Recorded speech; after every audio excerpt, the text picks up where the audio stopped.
Bom, pessoal, o método básico de prevenção de acidentes, ele basicamente é um dos métodos da direção defensiva, porque a gente sabe que a direção defensiva é basicamente uma técnica que visa o aperfeiçoamento do condutor, né, para que ele possa, assim, se livrar ou não se envolver em acidentes graves, né, em nenhum tipo de ou qualquer acidente de trânsito que possa acontecer.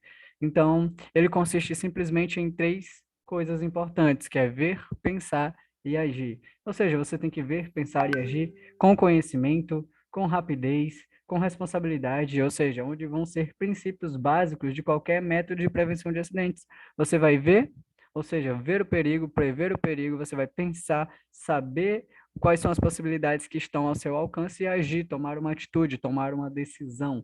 Então, é tão importante, pessoal, quanto ver o perigo e saber reconhecer o perigo, né? E agir, se antecipar a essas situações de perigo que você pode estar sendo exposto. Então, você vai analisar qual a melhor solução para cada uma das situações que possam estar se apresentando ali no trânsito. Então, qual é a ideia? A ideia é nunca ser pego de surpresa. Então, você tem que procurar saber como agir nas situações de risco, né? A gente sabe que cada perigo de trânsito exige defesas específicas, exige uma manobra específica, exige, né, um método diferenciado de se livrar, não é padronizado, até porque todas as situações são relativas, né, relacionadas ao trânsito. Então, a gente não pode perder tempo, a gente tem que agir ali na hora certa e tem que se lembrar bastante dessa dica que é grande parte dos acidentes vai ocorrer porque o motorista, pessoal, mesmo que ele veja o perigo, mesmo que ele esteja ali vendo, ele fica esperando que o outro vá, tome uma atitude, né? Então, o outro muitas vezes pode estar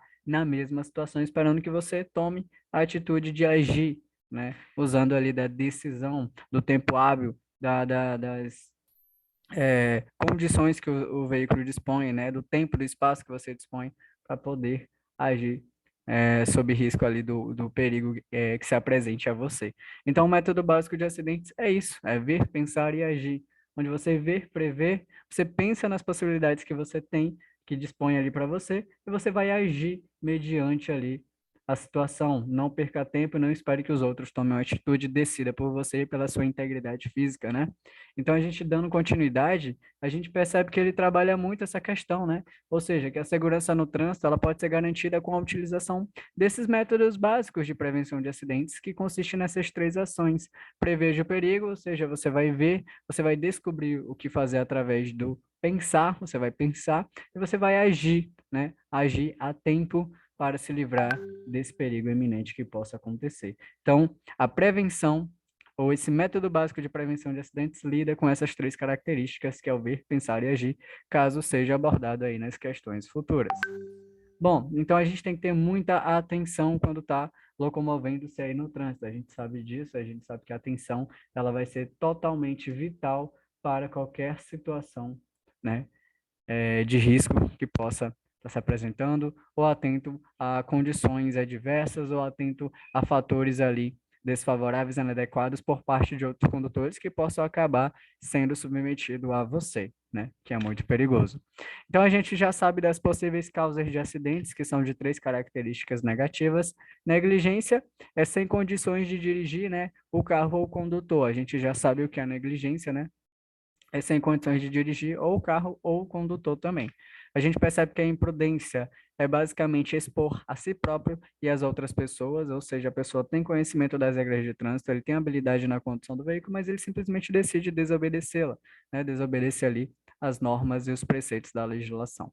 Então, a gente tem aqui a imperícia, que consiste na falta de habilidade por parte do condutor, ou seja, ele não tem perícia para estar manuseando o veículo da forma adequada, tendo ali sucesso em cada manobra que for necessária ali para o trânsito e o momento, né, indicado.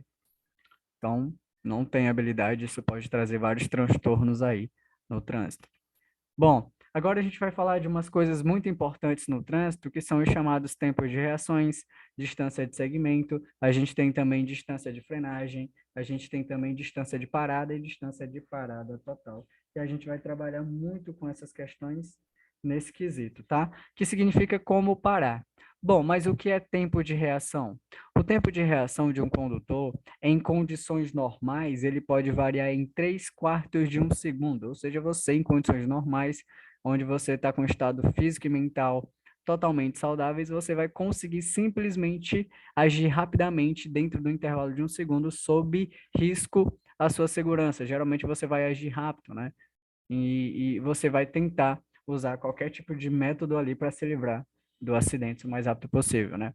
Então, em condições normais, esse é o tempo de reação. Tempo de reação que é muito importante para que você possa estar se livrando de condições, né, desfavoráveis ou inadequadas ali no trânsito. A gente tem também aqui, ó, dentro desse assunto, o que a gente chama de distância de segmento. A distância de segmento também é conhecido como distância frontal, né? A gente sabe disso. E essa distância é dada no tempo de 2 segundos. Por que 2 segundos?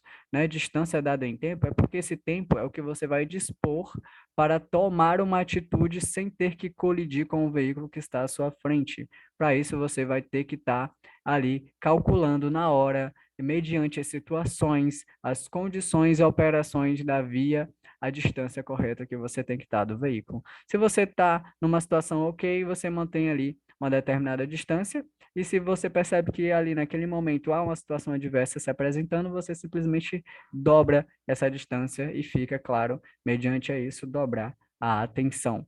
Então, a distância de segmento, também conhecida como distância frontal, é aquela distância que você segue mantendo ali o espaço suficiente para que mesmo que o veículo da frente ele aplique uma frenagem brusca, você vai conseguir perceber, agir a tempo e pisar no freio com antecedência. A gente sabe que até você pisar no freio, o veículo vai locomover-se uma quantidade de metro. A partir do momento que você coloca o pé no freio, ele ainda vai deslizar alguns momentos até fazer e efetuar a parada total. Então, essa distância que o veículo percorre, mesmo que você tomou atitude, é crucial para que você não esteja colidindo com o veículo da frente. Ou seja, você já tem que calcular antecipadamente qual é a distância correta, tá? Então, se perguntar o que é a distância de segmento, é a distância entre o nosso veículo, né, e o veículo que você segue, ou o veículo que segue à nossa frente, né, o veículo que o precede. Bom, a gente tem outras distâncias muito importantes para se falar, que é que a regra de 2 segundos, né, serve para que você avalie a distância correta de segurança de segmento. Então, a distância frontal, a distância de segmento, ela é dada em 2 segundos para que o condutor mesmo avalie. Porque como a gente viu lá no tempo de reação, que ele nos falou agora há pouco, que basicamente você tem o quê? 3/4 de 1 segundo em condições normais que você consegue reagir sob risco à sua segurança. Então, esses assuntos aqui basicamente é indicando como você tem que parar o seu veículo. Ou seja, o condutor defensivo, ele tem que conhecer os tipos de parada que o veículo tem. O tempo, a distância que são necessárias para cada uma delas acontecer, a fim de evitar acidentes, sempre com essa finalidade. Então, a gente tem distância de segmento, a gente tem distância de reação, a gente tem distância de frenagem e também temos distância de parada ou distância de parada total. E é aqui que a gente vai trabalhar com isso. Pessoal, distância de reação. Se perguntar em alguma questão, o que é a distância de reação? A distância de reação é bem tranquila, ó. É aquela percorrida pelo veículo desde que o perigo é visto até que o motorista tome alguma atitude ou uma ação. Imagina comigo a seguinte situação. Vou colocar aqui para gente. Você estava se locomovendo aqui, ó, numa linha, e nessa linha você estava saindo aqui do ponto A. Bem aqui no ponto B, você percebeu, você estava se deslocando para o ponto C, né? Do ponto A ao ponto C. Só que no ponto B você percebeu uma situação de risco, que você percebeu uma situação que pode acontecer, o chamado acidente. Como você percebeu que poderia acontecer um acidente? Quando chegou bem aqui, ó, você pisou no freio. Então, todo esse tempo aqui, ó, do intervalo de tempo do A até esse ponto que eu vou chamar de ponto M, ó, é chamado de distância de reação. Que o veículo saiu desse pontinho, ó, ele andou até chegar no ponto M aqui, ó, quando você tomou a atitude de pisar no freio. A partir do momento que você pisa no freio, vai ser chamada de distância de frenagem. A distância de frenagem é aquela que o veículo vai percorrer a partir do momento que o sistema de freio foi acionado. Então, qual é a distância de reação? É aquela que você vê o perigo e o carro está andando, quando você pisa no freio, tudo aquilo que o carro, né, desde o momento que você viu o perigo até tomar atitude, é chamada de distância de reação. Então, tudo isso aqui, ó, é distância de reação. Todo esse intervalo. Bom, bem que eu pisei no freio, no ponto M eu pisei no freio, certo? Então, no momento que eu piso no freio, não significa que o carro vai parar de imediato, não é verdade? Não, ele ainda vai percorrer mais um pouquinho até que ele pare aqui no ponto P, de fato. E essa distância do ponto M até o ponto P, eu chamo de distância de frenagem, distância de frenagem. E a soma, ó, a soma da distância de reação mais a distância de frenagem, que é o todo, é conhecida como distância de parada total. Distância de parada total. Então, qual é a distância de reação? É aquela percorrida pelo veículo desde que o perigo é visto até que você tome aquela atitude. Então, o veículo percorreu um certo intervalo. No momento que eu pisei no freio, o carro ainda vai demorar um pouco para aplicar a parada total. Então, todo esse intervalo do momento que eu pisei no freio, no ponto M até o ponto P, que ele para de fato, né? É chamado de distância de frenagem. Então, qual é a distância de parada total? Nada mais é do que a soma da distância de reação com a distância aí de frenagem, né? Que é toda essa distância agora que eu vou colocar aqui na cor verde, né? É a distância do ponto A ao ponto P, distância de parada total. E você percebe aqui, ó, que nesse intervalozinho aqui em azul, foi o tempo que você ficou distante ali do acidente no ponto B, né? Você se livrou do acidente. Então, tudo isso, pessoal, a gente já está entendendo como funciona essa questão da distância, tá? Então, se perguntar o que é distância ali de reação, nada mais é do que aquela percorrida pelo veículo, desde que você vê o perigo até você tomar de fato alguma atitude, ação que normalmente é pisar no freio, certo? A gente vai ter a distância de frenagem, que foi o que a gente acabou de explicar. E o que é a distância de frenagem? É aquela que o veículo percorre desde acionado o mecanismo de freio até que ele imobilize de fato o seu veículo. A gente tem também a distância de parada, ou distância de parada total. Pode cair distância de parada ou distância de parada total, né? E qual é a distância de parada? É aquela que o veículo percorre desde que você vê o perigo até parar, que nada mais é do que a soma da distância de reação mais a distância de frenagem, que vai dar a distância de parada, tá? Então, tá aí. Tudo isso evita que você sofra o quê? A chamada colisão. Isso vai evitar que você colida com o veículo que está à sua frente, ou para outros condutores não colidir com o veículo que está atrás de você, outros tipos de colisões que a gente vai conhecer aí de antemão, tá? Então, tem aí distância de reação, mais distância de frenagem, nada mais é do que a distância de parada. Bom, pessoal, eu trouxe um esqueminha aqui também, para a gente ver, ó, imagenzinhas, para a gente entender isso. Imagina aqui, ó, que bem que ele viu o perigo, só que ele vai pisar no freio nesse exato momento aqui. Então, olha o intervalo que ele ainda percorre até pisar no freio, no mecanismo de freio de fato. Beleza, a partir do momento que ele pisa no mecanismo, o carro não vai parar naquele momento que ele pisou. O carro ainda em maneira retilínea, né? Se for o sistema de freio ABS, que é um sistema de freio inteligente, né? Que evita o travamento das rodas, fazendo com que a frenagem seja, né? Retilínea, né? Que o carro não saia ali da sua trajetória. Então, a partir do momento que ele pisa no freio aqui, ó, o carro vai pegar toda essa distância até parar. Então, tudo isso aqui é distância de frenagem. E o todo aqui, ó, nada mais é do que a distância de parada ou distância de parada total.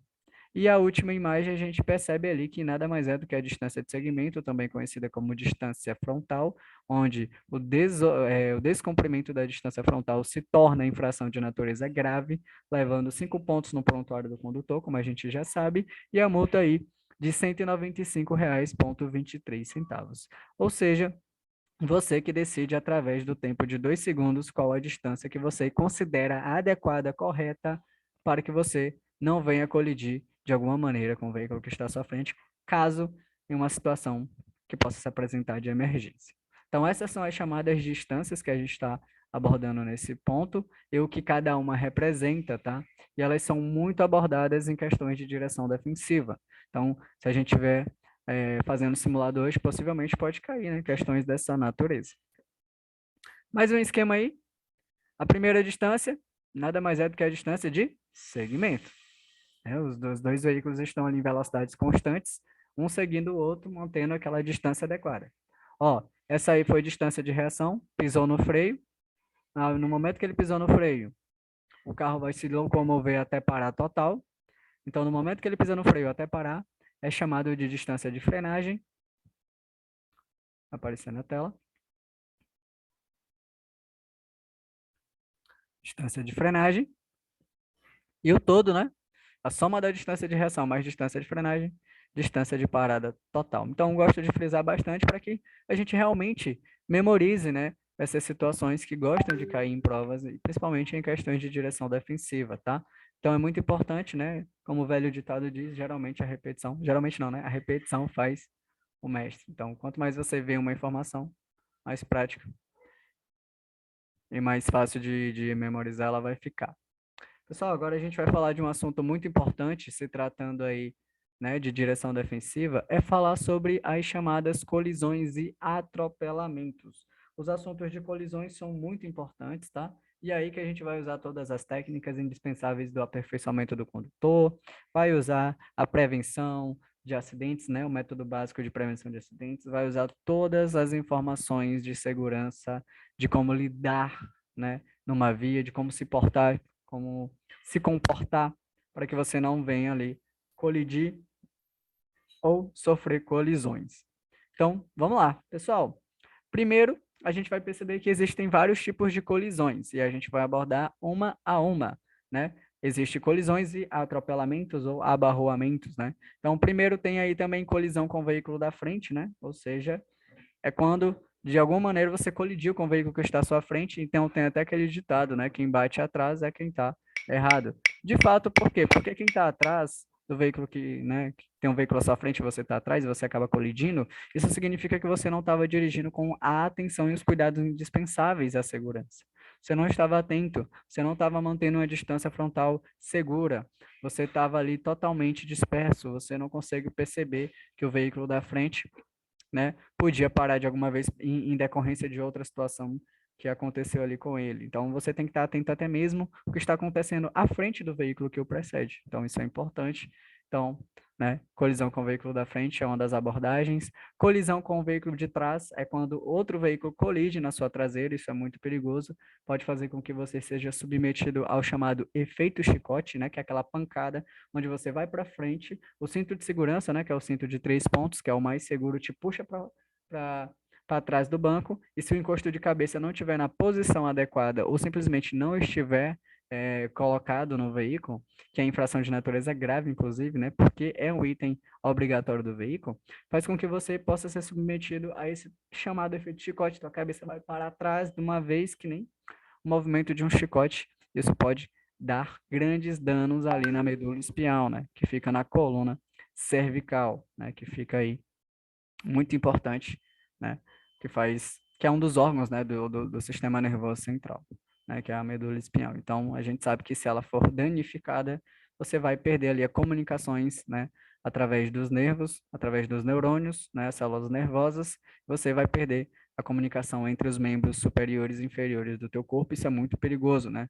É um tipo de situação bastante tensa se tratando aí de acidente. Temos aí colisão frontal. Dentre as colisões, a colisão frontal será considerada a pior delas, tá? Porque a gente sabe que numa colisão frontal, né, quando os veículos têm um choque iminente, toda aquela máquina de ferro, né, vai se juntar e aquele ferro retorcido vai se imprimir, né, se dirigisse aos ocupantes do veículo. Então, isso é muito perigoso, geralmente é fatal, geralmente não, é muito fatal, né? Dificilmente alguém consegue sair com vida de um acidente dessa natureza, né? As estatísticas mostram que é bastante difícil isso acontecer. Então, a colisão frontal, geralmente, ela vai ocorrer por conta de ultrapassagens inadequadas, indevidas ou incorretas. É o principal fator que leva às colisões frontais.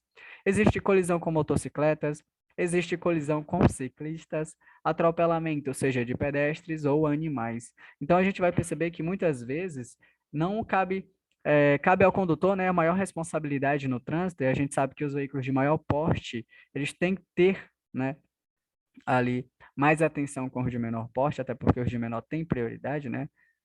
E, enfim, a gente vai perceber que muitas vezes um pedestre ou a presença de animais pode se imprimir, pode se dirigir a você de maneira né, muitas vezes não prevista. E a gente pode perceber que muitas vezes o pedestre ele se torna negligente também, pode ser, e pode abusar do álcool também, ele não quer dizer que ele esteja a pé, não significa que ele vai estar em condições, né, normais, enfim. Então, ele pode se dirigir de uma vez à via, pode ter circunstâncias ali totalmente perigosas que demandam muito a questão da atenção do condutor. Então, a gente pode perceber que os pedestres, pessoal, muitas vezes são imprudentes também, são negligentes, né, cometem vários erros que, claro, acaba prejudicando também os condutores. Então, colisão com o veículo da frente. Pessoal, como é que acontece a colisão com o veículo da frente? Bom, ela simplesmente acontece quando você, além de colidir na traseira do veículo, né, significa que você estava muito colado ou que não tinha tempo e espaço suficiente para realizar uma manobra de desvio ou de frenagem, né? Então, significa que você não estava atento, você não tinha muito controle da situação e você não estava mantendo uma distância correta. Inclusive, como é que a gente evita uma colisão com o veículo da frente? Como é que a gente vai evitar? Basicamente, esteja atento. Ou seja, você nunca deve desviar a atenção do que está acontecendo à sua volta, usando a atenção difusa, como a gente conheceu nos 5 elementos da direção defensiva, né? Então, a gente tem que ficar atento à luz de freio dos veículos que estão à nossa frente, as setas, a sinalização, como o pisca-pisca, a sinalização com o braço, todas as indicações que o condutor que está à sua frente está pretendendo fazer.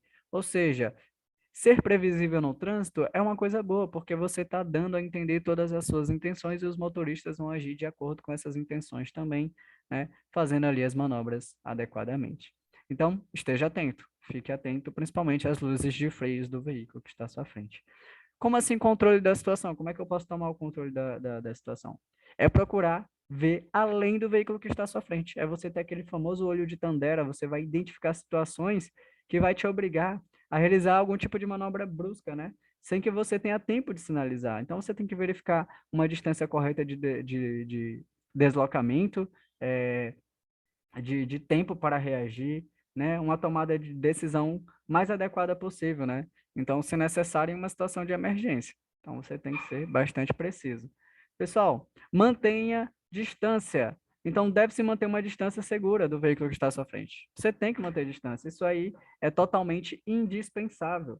Então, pessoal, com a chuva, muitas vezes, em situações adversas, a gente vai perceber que a pista fica escorregadia e essa distância ela tem que ser maior, né? Principalmente em condições ali adversas. Em condições normais, a colisão já pode ser muito fácil de acontecer. Imagine com a pista escorregadia e molhada. Um momento, pessoal, só um momentinho. Ok, dando continuidade, então, essa é a colisão com o veículo da frente, mas tem aqui as dicas que a gente vai ver no slide também. Então, como a gente evita a colisão com o veículo da frente? Bastante simples. Esteja atento, controle da situação, mantenha a distância de segmento correta, a distância frontal. E sobre situações adversas, ela tem que dobrar, você tem que avaliar todos os riscos, todas as condições ali da operação viária, enfim, você tem que ter bastante cautela. Então, como é que a gente evita essa colisão? Manter distância segura do veículo à sua frente, distância de segmento. Trafegar em velocidade compatível com a situação. Isso é a melhor situação possível, pessoal. Qualquer dica de segurança para qualquer situação possível é você estar na velocidade compatível com a situação. Velocidade compatível significa que você tem tempo e espaço suficiente para agir e decidir, né, a fim de evitar ali o tipo de acidente que possa estar se apresentando a você. Então, você vai avaliar todos os fatores adversos, tentar perceber o que está acontecendo à frente dele, isso aumenta a capacidade de prever, né? E não se distrair. Isso são coisas muito importantes para estar evitando, né? Em razão desse tipo de colisão. Bom, vamos falar um pouco sobre a distância de segurança. O que é essa distância de segurança? A distância de segurança é um espaço que o condutor deve manter entre o seu veículo e o veículo da frente. Esse espaço, pessoal, ele deve ser suficiente, tá? Ele deve ser suficiente para a realização de manobras em caso de necessidade. A distância segura, ela vai depender de alguns fatores. Quais são eles principalmente? Da velocidade, das condições da pista, das condições climáticas e das condições do veículo. Então, tudo isso ele é totalmente vital e imprescindível para que você consiga manter uma distância segura, né? Da velocidade que você se encontrava naquele momento, das condições da via, as vias muitas vezes podem ser desfavoráveis para a locomoção, das condições climáticas, das condições adversas relacionadas ao tempo que você tem que se adaptar, corrigir ali situações muitas vezes não previstas, e das condições do veículo. Se os pneus estão em bons estados, a iluminação do veículo está ok, você tem bastante visibilidade, o limpador de para-brisa está funcionando bem, né? O teu veículo está funcionando bem, está alinhado, está bem balanceado. Então, enfim, o veículo está totalmente operante ali. Então, a distância de segurança, ela, né, vai ser bem mais eficiente, eficaz, se, né, depender desses fatores aí, que são importantes para a distância de segurança. Bom, evitando colisão com o veículo de trás. Bom, pessoal, qual é a principal razão de acontecer uma colisão com o veículo de trás? Bom, essa colisão é motivada geralmente por motoristas que vão estar o quê? Colados ao teu veículo. Uma vez que nem sempre você pode escapar desse tipo de situação, principalmente em uma situação de emergência, né? Então, muitas vezes não tem o que fazer, o choque pode acontecer. Então, uma das atitudes que você tem que ter como condutor defensivo é tentar livrar-se do condutor que segue a curta distância. Mas tem questões que vai dizer que você vai ter que se livrar de qualquer maneira. Não, de qualquer maneira é uma situação, né, que é considerada a famosa casca de banana, né? Você não vai imprimir ou simplesmente utilizar de qualquer método, né? Não tem que ser os métodos adequados, né? Então, você tem que ter margem ali, a segurança também para os outros condutores. Então, é sempre bom você se livrar, reduzindo a velocidade. Geralmente você se desloca para a faixa de trânsito mais à direita, ou se aproxima ali do acostamento, né? Só para tentar fazer com que o condutor ultrapasse você. Então, isso vai levar que ele ultrapasse você com segurança. E você, claro, vai estar com segurança.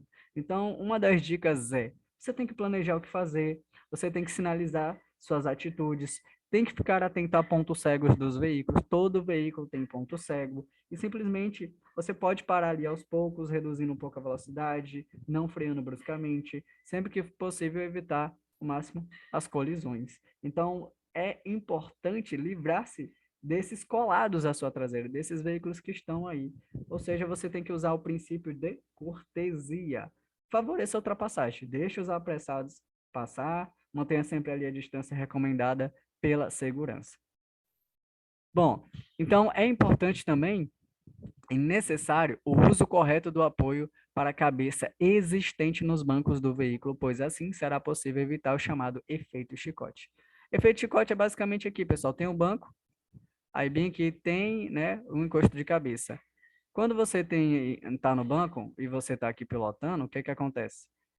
Você está ali com o cinto de segurança, você vai ser projetado para frente e o cinto te puxa de volta para o banco, né? Então a cabeça ela vai bater aqui, ó. Então isso significa que você vai estar totalmente seguro e não vai sofrer danos ali na coluna cervical. Imagina que você não estava com um encosto de cabeça, que inclusive é um item de uso obrigatório. Aí você faz isso aqui, ó. A cabeça veio até aqui, né? Nesse movimento. Então isso faz com que possa prejudicar a tua coluna cervical. Então, só para ser mais preciso, deixa eu mostrar aqui para a gente esse efeito chicote. Então, é esse efeito chicote. Olha o que acontece. Você vai ser arremessado para frente quando o veículo bate na sua traseira, né? E muitas vezes você pode, né, tá ou não sendo esperto o suficiente para estar com o pé no freio ou não. E muitas vezes o cinto de segurança vai te puxar para trás novamente, né? E quando ele te puxa, se o encosto de cabeça estiver posicionado incorreto ou não estiver no local, isso aqui vai prejudicar a tua coluna cervical e pode gerar danos diretamente na medula espinhal, fazendo com que você perca, né, ali a comunicação com os membros inferiores e os superiores também, né? Fazendo você ficar assim paraplégico, né?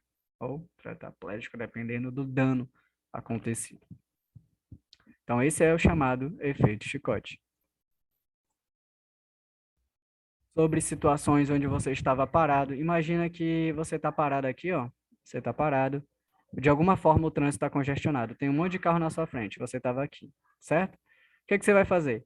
Pode acontecer que o veículo que está vindo aqui, ó, está vindo em alta velocidade e ele não estava atento que o trânsito estava interditado ou parado, seja por conta de um acidente ou uma situação de risco. Aí o que vai acontecer? ele vai vir de uma vez e vai acontecer o choque. Quando você está parado, nessas circunstâncias, pessoal, na via, o recomendado é que você gire o volante todo para a direita, ó. Gire todo para a direita. Por quê? Porque se o carro bater, o pneu vai voltar voltado para cá, né? O teu carro vai ser deslocado para cá, ó, para fora da via. Se você está com os pneus retinho aqui, ó, você vai ser imprensado com os veículos que está à sua frente. Então você vai ser imprensado, pode, né, os ferros retorcidos devido ao choque, pode, né, vir de encontro ao seu corpo. Isso é perigoso. Então, uma dica de segurança é essa. Você está parado por conta de alguma situação, percebe que pode ter o risco de alguém vir e colidir na sua traseira, né, fortemente, e tem veículos à sua frente, seja de grande porte ou de menor porte, gira o volante todo para a direita, deixa girado, né? Você percebe que ali vai demorar, qualquer coisa é só desfazer e seguir o caminho normalmente, né? Ou seja, quando o veículo bate, há aquele choque iminente aqui, o teu carro será projetado, né? Será projetado para a direita da via. Assim, você não será submetido, né? Teu carro vem para cá, quando ele vai deslizar, né? Em razão da pancada, ele vai se locomover e você não vai ser imprensado, né? Você não vai sofrer esse tipo de situação. Então, isso é muito legal também. É uma dica de segurança que a gente pode aplicar em vida, né? Em trânsito, tentando se livrar de situações como essa. O que mais a gente vai ver sobre colisões? Bom, tá aí, evitando colisão com veículos de trás. Não frear bruscamente. Pessoal, a gente sabe que tem um dos artigos, né? O artigo, se eu não me engano, é o 43, que não devemos frear bruscamente, a não ser em caso de emergência, né? Ou seja, onde você está tentando evitar algum risco à sua integridade. Mas não deve se frear bruscamente, salvo em situações de emergência, né? Pois a gente sabe que o risco é muito grande. Ó, usar retrovisores com frequência. Importante.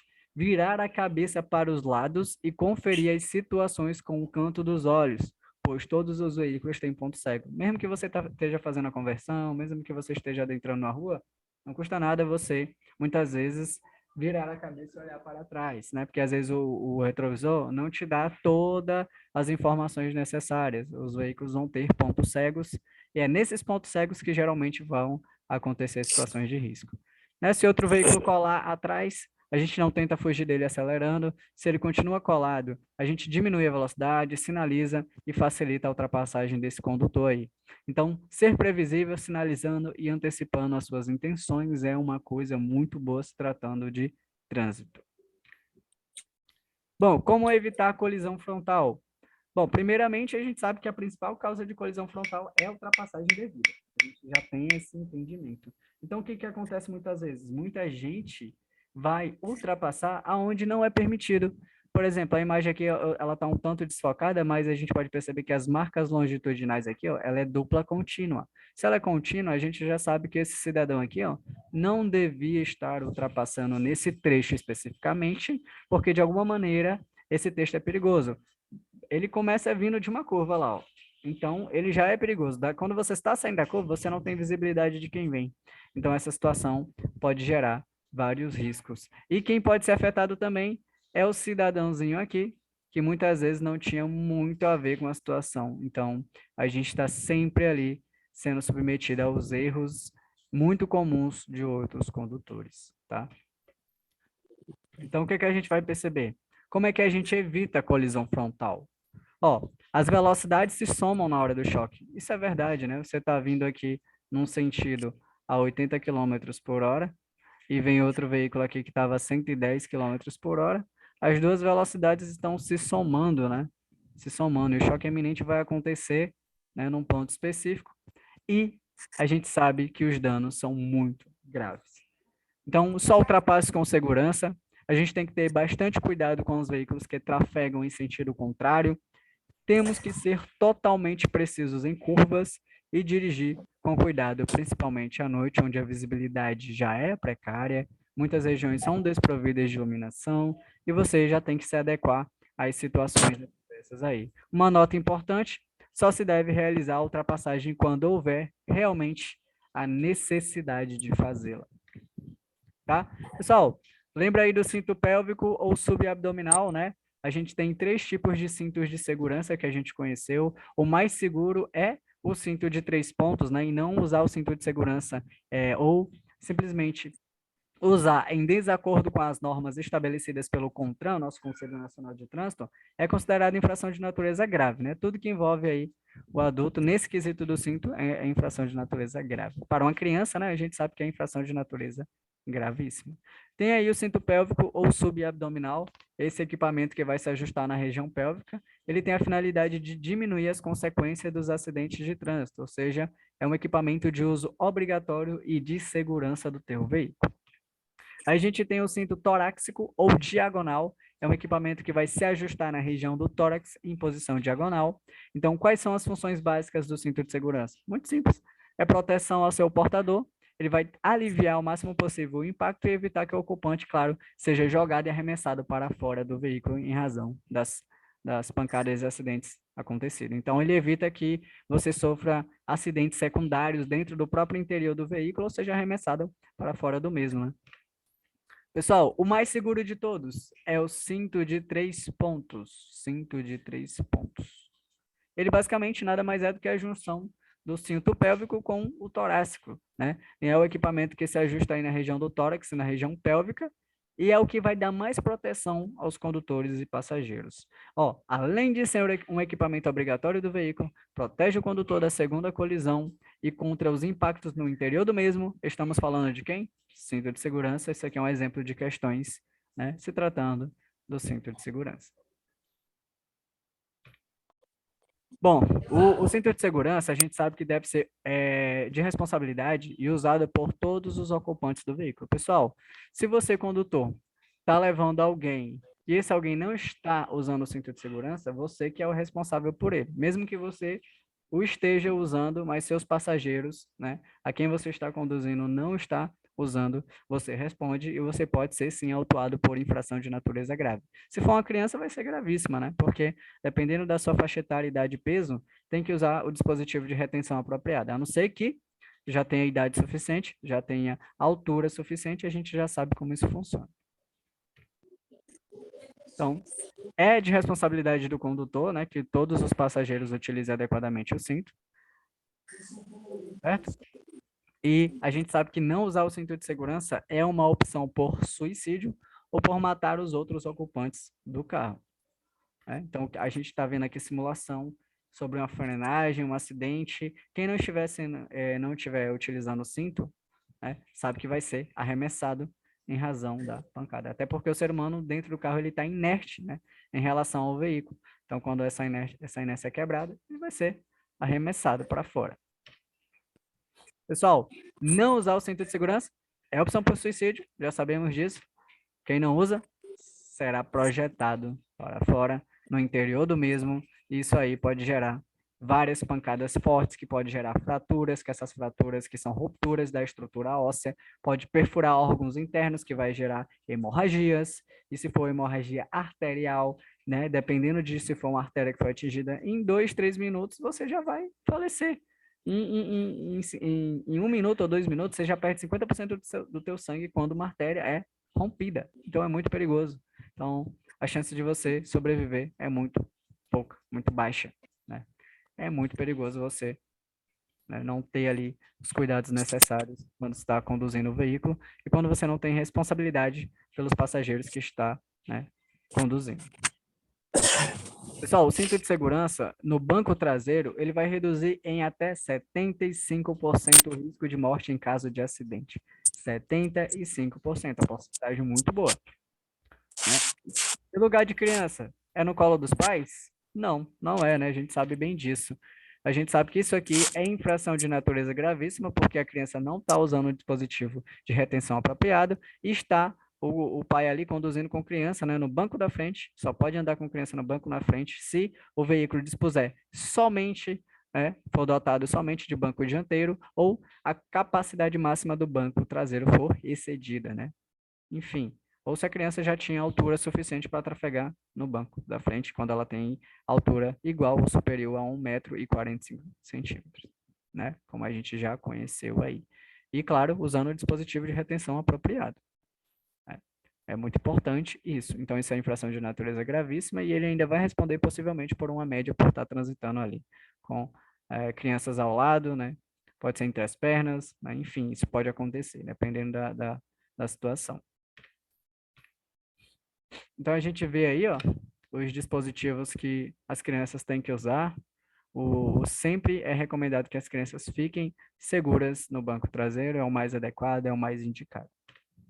Pessoal, a gente viu isso, né, lá em legislação, mas não custa nada relembrar que as crianças com até 1 ano de idade deverão utilizar obrigatoriamente o dispositivo de retenção denominado bebê conforto ou conversível.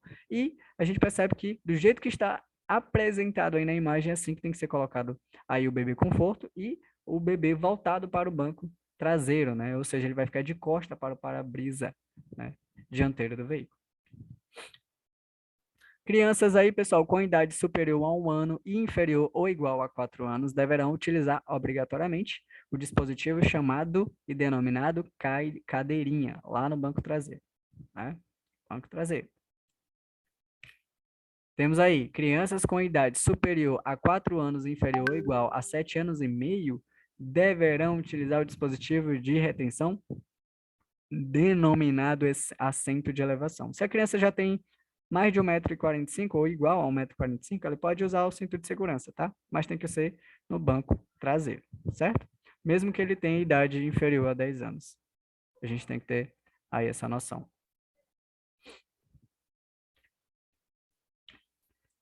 Pessoal, artigo 64. As crianças com idade inferior a 10 anos devem ser transportadas aonde? Nos bancos traseiros, salvo em exceções regulamentadas pelo CONTRAN. Quais são essas exceções? Quando o veículo for dotado exclusivamente de banco dianteiro, aí eu posso, por exemplo, é uma criança de 1 ano. Aí você vai botar o bebê conforto no banco dianteiro, do jeito que tem que ser colocado, como a gente deveria montar no banco traseiro. Por exemplo, dessa maneira. Bom, qual é a outra exceção? Quando a capacidade máxima do banco traseiro foi excedida. Você estava levando ali várias crianças, excedeu, uma tem que ir no banco dianteiro. Aí pode, claro, usando, dependendo da faixa etária dela, dispositivo correto. Né? Dispositivo correto, dependendo da idade também. Outra coisa é que se ele tiver já a altura superior ou igual a 1,45 m. Aí ele pode, né? Essas são as exceções regulamentadas pelo CONTRAN, dada aí da resolução 15 de 98. Mas a gente sabe que não transportar crianças, né, ou transportar em veículo automotor sem a observância das normas de segurança especiais que é estabelecidas no nosso Código de Trânsito Brasileiro, gera infração gravíssima, gera multa, e a medida administrativa vai ser o veículo ficar retido até que você consiga sanar a irregularidade ali cometida. Pessoal, vai cair muitas vezes em questões, ou pode cair para vocês, o termo ergonomia. A gente até falou um pouco disso anteriormente, né? Que nada mais é do que a ciência que estuda a relação do homem com a máquina, onde ele visa o conforto, a segurança, a melhor eficiência na dirigibilidade do condutor. Então, ele traz isso aí, essa ergonomia, né? Que é aquela engenharia automotiva que visa o melhor a melhor eficiência do veículo quanto à segurança, quanto à dirigibilidade, quanto à questão ambiental, né, para que ele não possa poluir muito, a questão de ruídos, para que ele não provoque ali, né, ruídos esses que possam ser caracterizados como poluição sonora. Então, a ergonomia é tudo isso, toda essa relação do homem com a máquina, tentando o máximo possível, né, deixar mais seguro a direção para os condutores. Pessoal, o objetivo sempre é oferecer conforto e segurança aos usuários, né? A gente vê isso. Só que uma observação muito importante que a gente tem que levar sobre isso é que os motoristas, eles devem tomar cuidado com essa facilidade subjetiva. Ok, o carro, ele tem computador de bordo, ele tem inteligência artificial, se ele quiser eu posso até dormir que ele dirige sozinho, só que apesar do carro oferecer tudo isso, a gente não pode se acomodar e se descuidar, a gente tem que ter atenção e a conduta correta ao dirigir, até porque esses sistemas podem haver falhas, e essas falhas podem custar caro, podem custar sua vida. Então, a gente não pode simplesmente deixar essa facilidade subjetiva, né, trazer aí aquela falta, né, de senso de perigo, né? Então você tem que tomar cuidado, sempre ficar atento a qualquer situação, por mais que teu carro seja um transformer da vida, né, falando desse modo. Pessoal, colisão em curvas. Bom, colisão em curvas podem acontecer por curvas mal projetadas, mal construídas, que vão apresentar inclinação de pista que possam fazer com que os veículos sejam jogados para fora, força centrífuga, lei da física, né, que é aplicada sobre o veículo, onde elas vão começar abertas e do nada ela vai se acentuar. Isso é muito perigoso, né? E no final, a gente pode perceber que tem outros tipos de situações igualmente perigosas, que pode ser a velocidade incompatível com a acentuação da curva, você estava com a velocidade superior com que a curva, né, proporciona lá na sua curvatura, né? A curva com pista irregular ou escorregadia, isso é muito perigoso. E, claro, a falta de sinalização apropriada que possa te advertir do perigo iminente à frente, ou simplesmente totalmente desprovido de qualquer tipo de sinalização que possa fazer com que você não tenha os cuidados necessários, né, para se livrar de acidentes. Pessoal, colisão em cruzamentos. Como é que eu vou me livrar de colisões em cruzamentos? Bom, simples demais. Para eu me livrar de colisões nessas regiões em cruzamentos, né, as chamadas secções de vias, a gente vai ter que obedecer a sinalização e, na dúvida, parar. Mesmo que a preferência seja sua, o condutor defensivo, ele abre mão da preferência em razão do bem comum, né? Então, muitas vezes é sempre bom dar aquela paradinha, daquela olhadinha verificada. Se estiver seguro, eu prossigo. Aproximar-se do cruzamento com cuidado, mesmo tendo a preferência, né? Tá aí. Dar a preferência para pedestres e veículos não motorizados. Não ultrapassar nos cruzamentos ou nas suas proximidades, que é infração de natureza gravíssima, com fator agravante em 5 vezes. E, né? E gera também a suspensãozinha do direito de dirigir, né? Medida administrativa, recolhimento do documento de habilitação. Pessoal, evitando colisão com motocicletas. Perdão aí pela imagem, né? Totalmente desfocada, é bem difícil de ver, mas a gente pode perceber que é um paizinho com 3, 2, né? 4 crianças aí. Provavelmente essas crianças não têm idade de 10 anos, né? Não tem idade. Né? E a gente sabe que não pode trafegar com crianças com idade inferior a 10 anos. Né? Aí, nos veículos, né, de 2 ou 3 rodas, que é infração de natureza gravíssima e leva à suspensão do direito de dirigir. Fora que eles não estão usando o quê? O capacete, que também é infração de natureza gravíssima, que também leva à suspensão do direito de dirigir. Então, é uma situação muito arriscada, muito perigosa, muito imprudente.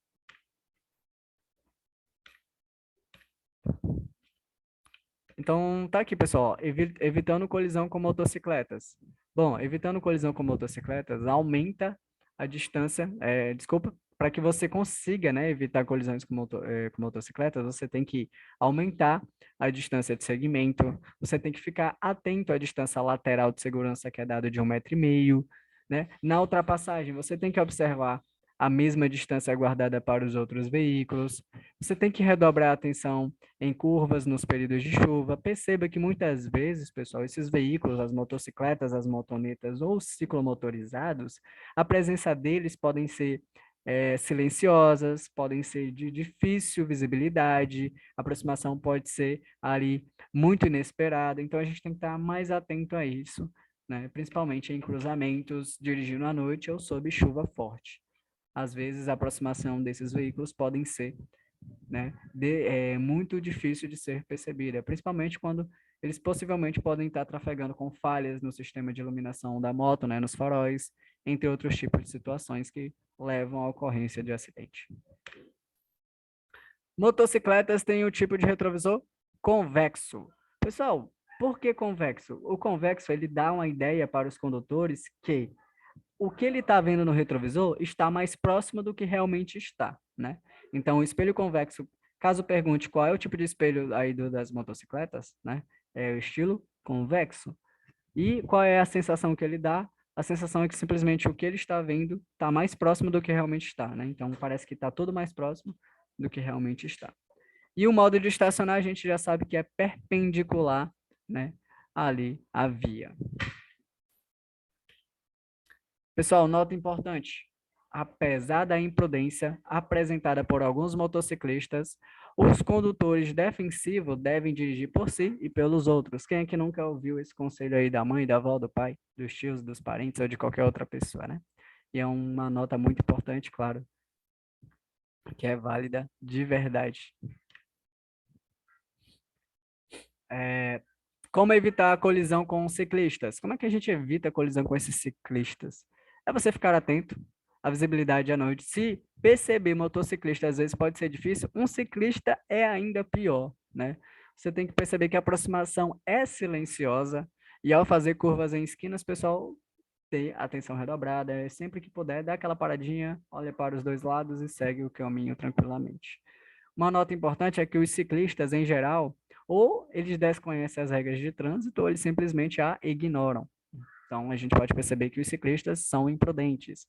Apesar de eles ter preferência no trânsito, a gente tem que ficar atento a essas imprudências, né, por parte dos ciclistas.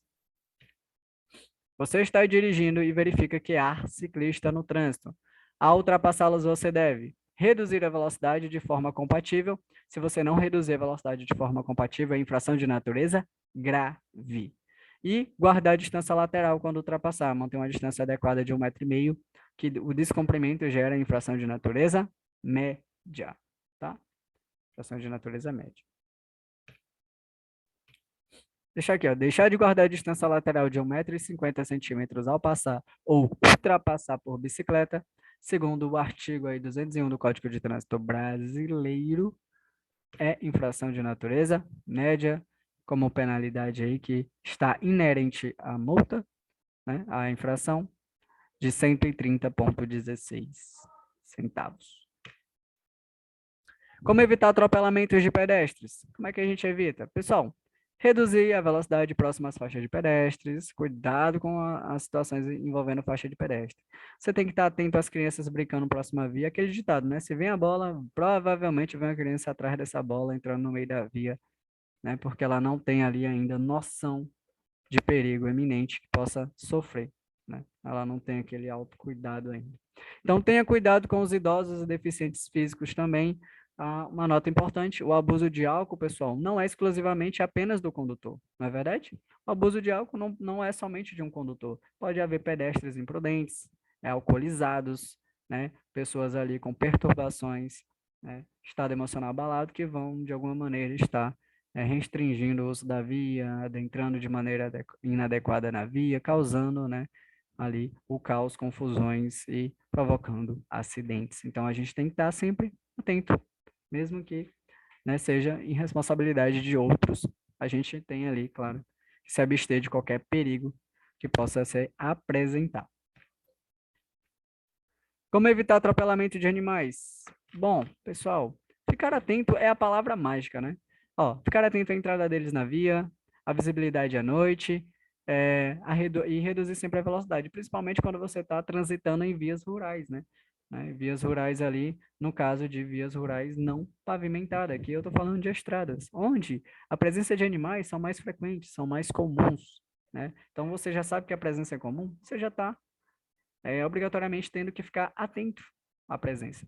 Pessoal, muitas vezes, o que que acontece? O animal, quando ele está atravessando uma via e ele se assusta, o que que ele leva com esse susto? Ele tende a voltar pelo caminho com o qual ele veio. Por quê? Porque o caminho com o qual ele estava vindo, ele retorna para ele, já é conhecido, ele já tem conhecimento daquele caminho. Então, muitas vezes, um animal, quando se assusta, né, numa situação dessa, ele pode voltar para o caminho que ele estava, porque ele não sabe o que tem para cá ainda, né? Ele não tomou conhecimento dessa travessia. Então, o susto faz com que muitas vezes ele tende a voltar ou ficar paralisado por conta dos faróis, né, ali que vai incidir ali em seus olhos. Então, essa dica aí pode fazer com que você fique atento à movimentação do animal para que você não venha colidir com ele, e uma colisão com o animal pode levar você a situações bem desconfortáveis, né, no trânsito. Pessoal, passagem de nível. Todo cruzamento de nível entre uma via e uma linha férrea ou trilho de bonde com pista própria, né? A gente sabe que tem que parar obrigatoriamente, né? É uma obrigatoriedade de cada condutor. A gente sabe que isso gera infração de natureza gravíssima, com o respectivo fator agravante em 10 vezes, leva a suspensão, leva a retenção do veículo, leva a recolhimento do documento de habilitação. Então, são situações bem complicadas. Então, numa passagem de nível, você tem que parar, olhar, escutar. É dever de todo condutor de veículo, antes de atravessar a linha férrea, parar o veículo obrigatoriamente. A gente tem esse conhecimento. Até porque os veículos que transitam, né, nas linhas férreas, ele tem ali prioridade de passagem sobre os outros e demais veículos. A gente conheceu nas normas. Pessoal, e sobre marcha ré? Bom, sobre marcha ré, pessoal, a gente tem que saber que a gente não pode usar a marcha ré deliberadamente. A marcha ré ela só tem que ser utilizada para pequenas manobras num curto espaço de tempo. Então, ninguém pode ficar transitando de todo modo e do modo que quiser de marcha ré, não. A marcha ré é um tipo de situação, um tipo de manobra que você só usa num curto período de tempo e num curto espaço de tempo também. Você tem que fazer ali rápido a tua manobra em marcha ré e voltar a dirigir normalmente, né? Então, a gente tem que tomar várias preocupações, né, de manobras ali, onde a gente está tentando evitar colisões, né? Então, é utilizadas em pequenas manobras, a gente tem que verificar o espaço que você tem, dispõe ali para realizar essa manobra, você tem que ver e observar a ausência de qualquer obstáculo, né, para realmente fazer aí a manobra. É recomendado que você não dê ré em esquinas e nem em lugares em pouca visibilidade, né? Então, não deve dar. É sempre importante também, em relação à marcha ré, evitar sair de ré da própria garagem, né? Então, manobrar para sair de frente, se for possível, né? Se for possível. E sempre ter cuidado com os objetos, animais, crianças, né? Quando você está transitando, que muitas vezes você perde um pouco da visibilidade ali durante a marcha ré. Então, tá aí. Não dá marcha ré em esquinas, não sair de estacionamento de marcha ré, manobrar para sair da frente quando possível, efetuar a marcha ré em baixa velocidade em percursos curtos. É isso que diz. Colisão misteriosa. Pessoal, quando cair sobre colisão misteriosa, o que que eu vou responder, professor?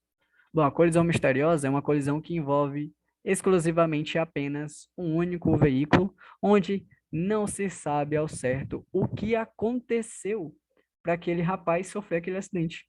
Não estão, ou seja, está indefinido ainda. Então, quando há uma colisão com um só veículo, onde não sabemos bem e não está bem definida a causa do acidente. Eu queria mostrar aqui para vocês um exemplo de colisão misteriosa. Beleza, pessoal? Então a gente deu para pegar um pouco do espírito do que é a colisão misteriosa, então vamos dar seguimento aí. E a gente vai ver aqui, ó, os meios de ação que são utilizados para atingir os objetivos da direção defensiva será educação, fiscalização e aí engenharia. Então esses aí são os meios que a gente vai ter que utilizar para atingir adequadamente todos os objetivos da direção defensiva, onde direção defensiva, mais uma vez, nada mais é de o modo de dirigir, né, a fim de evitar acidentes, apesar das ações incorretas dos outros condutores e condições adversas, onde a direção defensiva se divide em duas partes importantes, que é a direção preventiva e a direção corretiva, né, onde a grande finalidade aqui é evitar acidente de trânsito. Pessoal, existem muitas dicas importantes, como maneiras de dirigir, que são dicas, o comportamento seguro no trânsito, mas isso tudo a gente entende, tem essa noção.